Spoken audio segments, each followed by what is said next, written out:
Whatever the painting looks like in the end, it cannot lay claim to having captured all that was experienced. It is fragmentary in this radical sense, and it accepts its fragmentary nature without regret, frustration, or melancholy. It never believed in the ability to capture all, to be comprehensive, or to fix anything. The finished painting remains resolutely open. It presents shards, flickers of the engagement with the flux of being in the world. It is radically tied to the flow of time. It is not even subjective. I could not produce any one of the pictures ever again. I would never find the same conditions out there, nor be the same person. You cannot step twice into the same river. This kind of painting founds itself on disquieting reality, and as a method of engagement with it, avoids the inevitable abstraction that language introduces, adopting a non-verbal direct engagement with the particular in the present.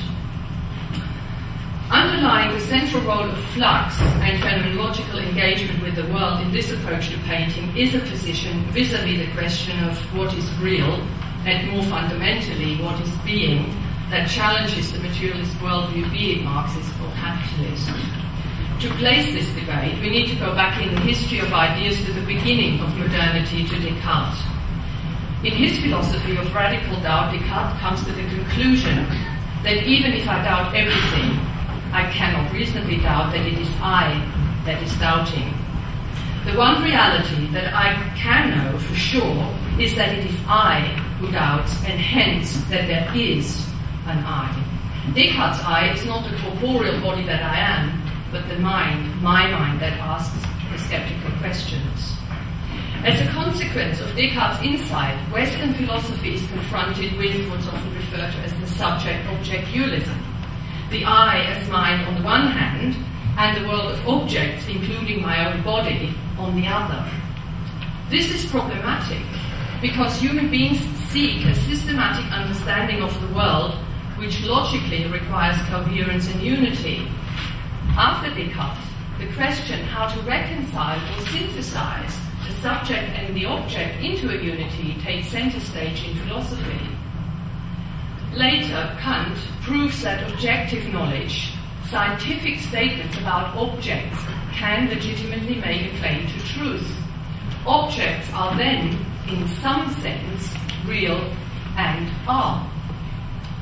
This, in conjunction with the Industrial Revolution and the growth of science, leads to the rise of positivism, which now holds that only what we can know scientifically is real, without qualifications, and that in fact scientific knowledge offers all there is to truth. From this, it is a small step to say that non-science-driven encounters with the world, that is, those that do not see the world as a world of objects, are superfluous and a waste of time, or more accommodatingly, a private leisure activity.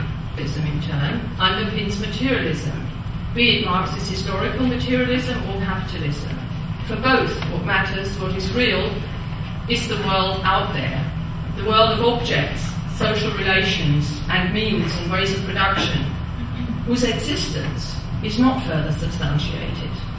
The external world, in this conception, can be measured and controlled, and the materialists are interested in organizing that control, albeit in different ways. While I accept, as do the philosophies I base my view on, that we are able to adopt a scientific mindset, I hold that there are other ways of being in the world. Deleuze, in Francis Bacon, The Logic of Sensation, describes the kind of reality that painting is uniquely placed to engage with. Thus, quote, sensation has one face turned toward the subject and one face turned toward the object. Or rather, it has no face at all. It is both things indissolubly. It is being in the world. Reality is change, is flux, without fixed subjects or fixed objects. This position denies the fundamental reality of defined subjects and objects. Materialists, from their position, assume that working in nature means working from nature. From that separate world out there means copying from nature some form of mirroring of an existing fixed scenario. The endeavour to engage through painting with a reality that has not been fixed by concepts into separate entities, labels and static fixtures is anathema to them.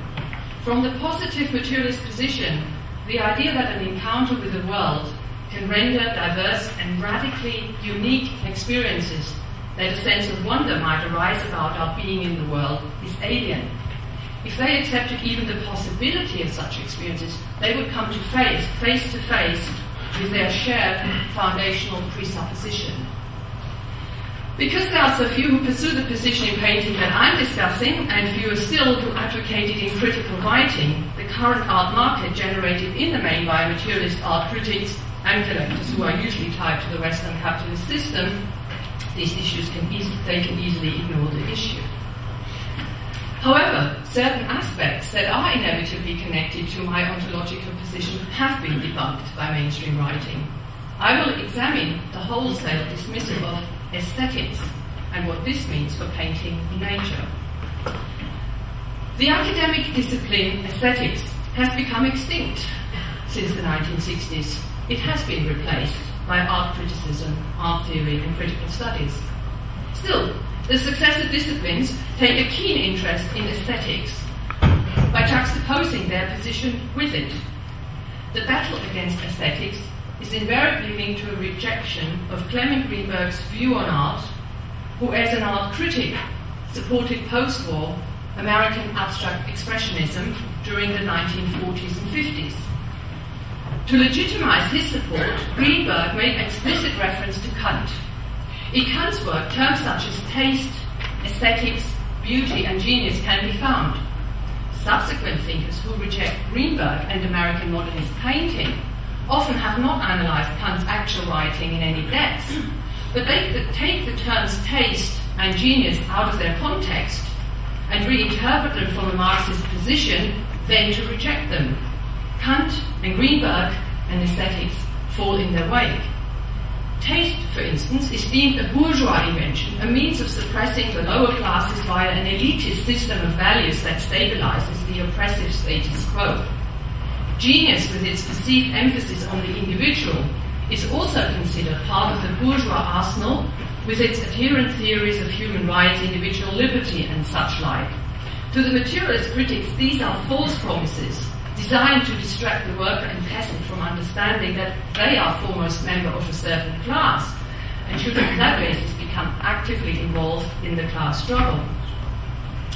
The concept of beauty is also deemed bourgeois, partly because it is based on an individual appreciation, rather than a collective thing, and hence challenges the priority of class identity over individual identity, and second, because of its perceived affinity with taste, elitism and exclusion.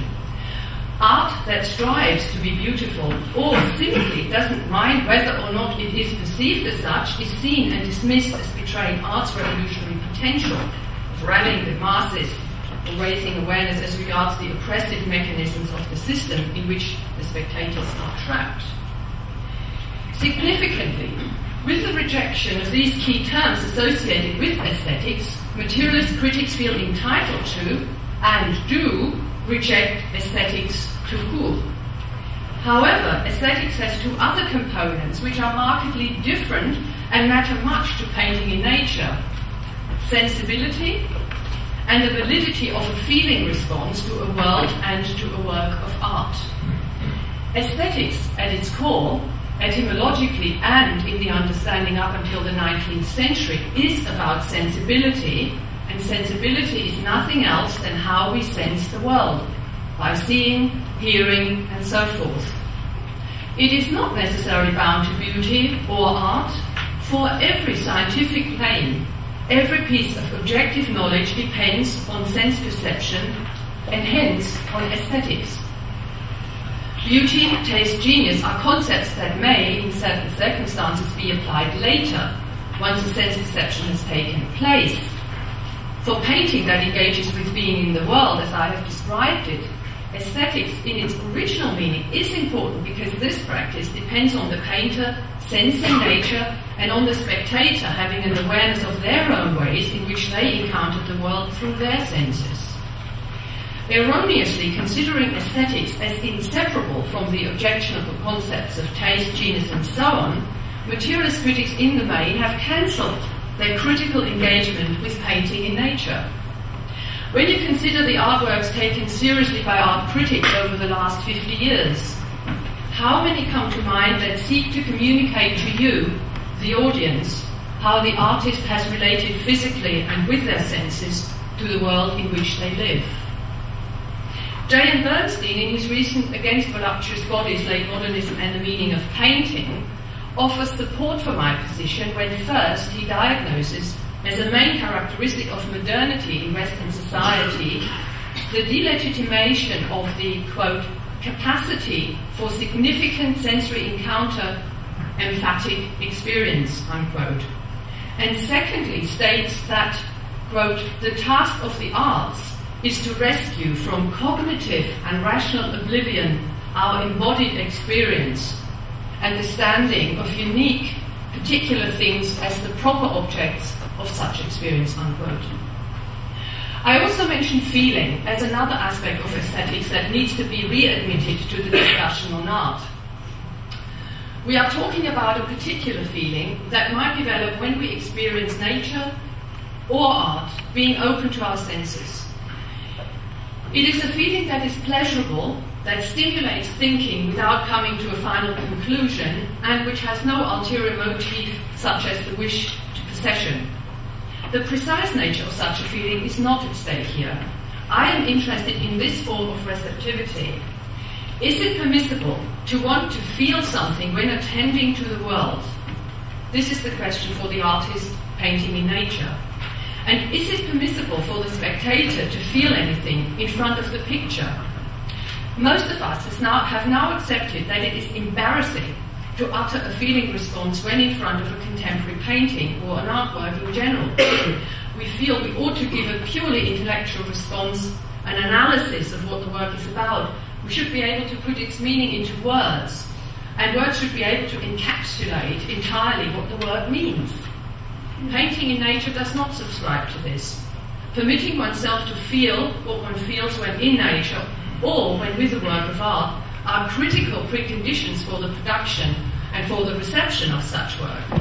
Sensibility, intellect, and feeling contribute to the experience of the maker and to the experience of the viewer.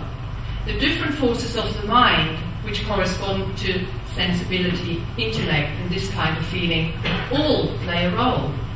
It is a form of open communication. There is no defined message. There is not one message. There is an open encounter of what it means to be alive in this world, one person to another. Thank you.